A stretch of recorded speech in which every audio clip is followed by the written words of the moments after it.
Hello everyone, आज हम SCERT की वर्कशीट करेंगे। तो बच्चों, ये पठन अभियान की वर्कशीट है। आप लोगों की वर्कशीट नंबर 37 है। एक्टिविटी वर्कशीट है क्लास 6 से लेकर 8 तक की, 3 मार्च की। पुस्तकालय, तो हमारा जो युग रहा है ये ज्ञान का युग है, क्योंकि इसमें बहुत सारी पुस्तकें हैं और इन पुस्तकों की वजह से ही हमारे जो युग है इसमें वृद्धि, टेक्नोलॉजी ये सब आई है। और ये किससे संभव है? ज्ञान से। पुस्तकालय जो है ये ज्ञान का खजाना है। भारत में पुस्तकालयों की परंपरा प्राचीन काल से हो रही है। नालंदा, तक्षशिला, यहाँ के जो पुस्तकालय हैं ये बहुत ही प्रसिद्ध हैं। छपाई की कला के साथ ही भारत में जो पुस्तकालय है उनकी लोकप्रियता भी बहुत ही बढ़ रही है। इसी तरह से दिल्ली में दिल्ली पब्लिक लाइब्रेरी में सैकड़ों शाखाएं हैं। इसके अलावा दिल्ली में एक नेशनल लाइब्रेरी भी है। पुस्तकें मनुष्यों का मित्र है।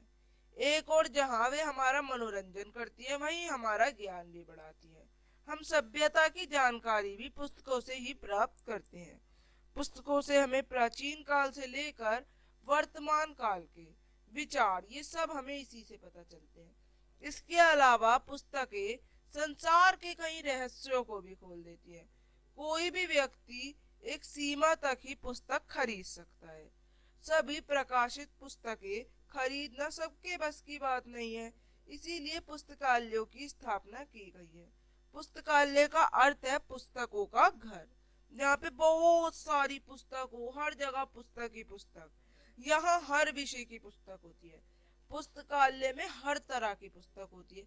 यहाँ पे कोई भी व्यक्ति अपनी पुस्तक को खरीद भी सकता है, परमानेंट एंड इशू भी करा सकता है कुछ समय के लिए, और वो पढ़ के उसको वापस भी कर देता है।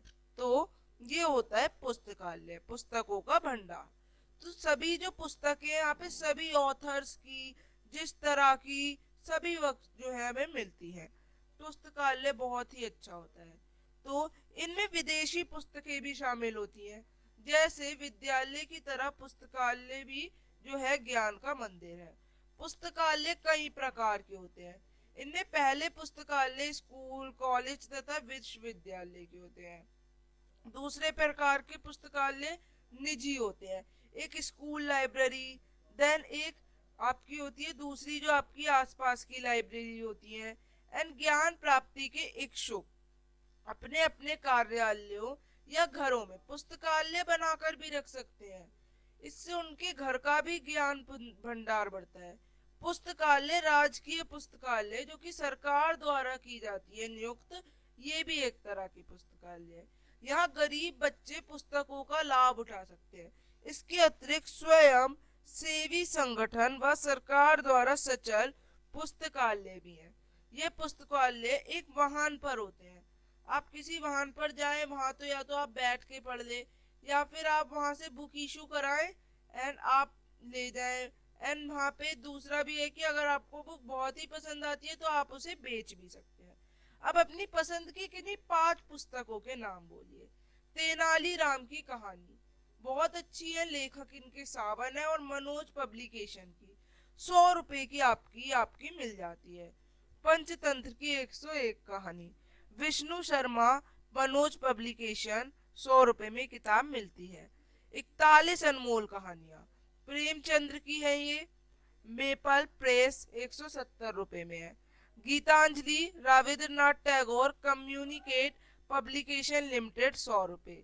मालगुडी की कहानियां, आर के नारायण, राजपाल पब्लिकेशन, 250 रुपए।